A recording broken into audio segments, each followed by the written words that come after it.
the first thing that you look at as a coach when you're looking at that piece of paper? Just assist the turnovers, especially the score. I kind of knew the score, but just assist the turnovers.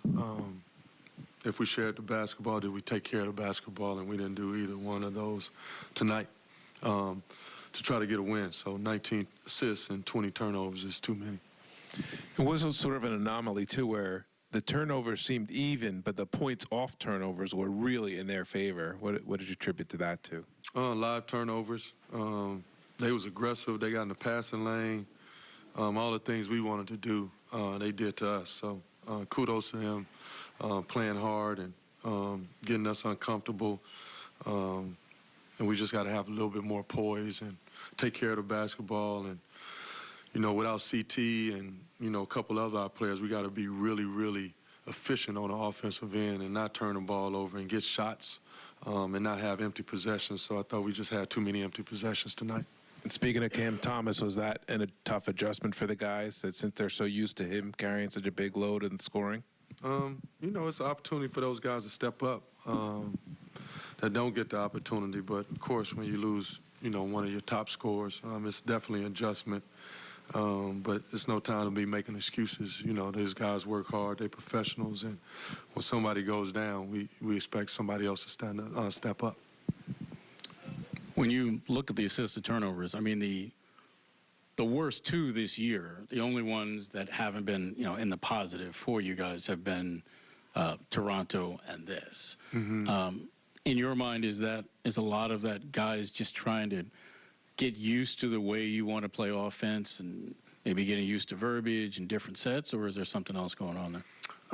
It could be a combination of both. At the same token, we just, some of this transition, some of it's just not even sets. It's just, making sure you come to a jump stop, making sure you make the right pass, the right read. So it's just, simple basketball some of the times. But, of course, it's maybe sets, it's different things like that. But we just got to be a little bit more consistent on the offensive end. And, you want to make shots. We had some good looks. You want to get those shots to go in. And, we're going to keep encouraging our guys to shoot the basketball and be there for their teammates. I have to do a better job trying to get Mikal involved more. They was trapping his pick and rolls tonight, which led to him getting off the basketball, but just trying to get him some more wide open looks so he could see that basketball going in.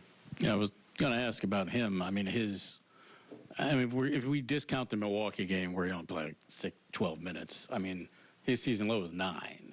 Just did you see him either getting frustrated with the way they were playing him or just out of sorts because he's a guy that, plays really well cutting off the ball and thrives when the ball is moving the way it should. Mm-hmm. Did you see him out of sorts with the way the offense was?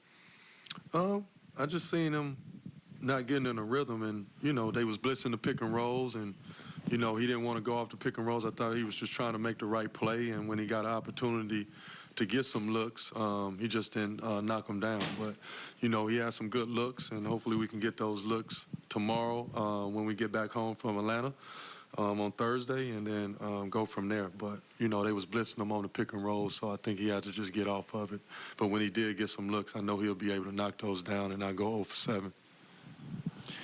Kevin, that third quarter, I think Magic scored in their first two possessions. You quickly called timeout. Just kind of what did you see coming out of halftime where you needed to call timeout right away to kind of settle the guys down or address things? Yeah, just, a layup and an open three, just getting back in transition and getting back to our winning habits. That's what I seen, and that's what I wanted to address. We talked about it at halftime that we wanted to play harder, address some things, but then we went out on the court and gave up a layup and an open transition three. So them are the things we didn't emphasize at halftime, so I just wanted to repeat myself. That's all.